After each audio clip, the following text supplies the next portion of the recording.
Guerre contre le I, des avancées et des dangers des membres des forces démocratiques syriennes et des soldats américains, G, dans la province de Deir ez-Zor, le 1er mai 2018. De l'île Souleymane, AFP. La réunion des ministres de la Défense de l'OTAN se termine ce vendredi 8 juin à Bruxelles. Elle va être suivie d'une rencontre des responsables militaires de la coalition engagée contre le groupe État islamique. L'occasion pour la ministre des Armées Florence Parly de faire le point sur l'avancement de la campagne militaire contre le groupe terroriste et sur le risque de dissémination des combattants étrangers. En Syrie, les opérations destinées à réduire les dernières poches de résistance de l'organisation État islamique ont repris avec l'aide des milices kurdes, appuyées par des forces spéciales occidentales.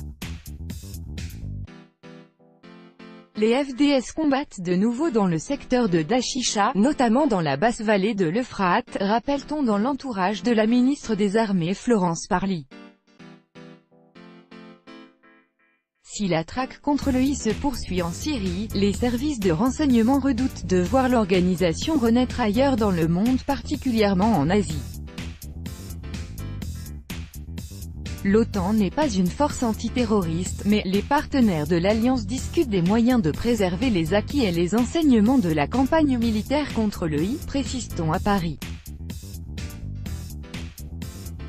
Quant aux combattants étrangers, les retours des djihadistes français n'ont pas été si nombreux que ça, note une source à l'Élysée. Un bon tiers a été tué, soit au moins 300 morts. Mais 700 Français seraient encore présents dans l'ensemble de la zone. Beaucoup de combattants étrangers ont été laissés livrer à eux-mêmes quand le groupe État islamique a été chassé de ses bastions.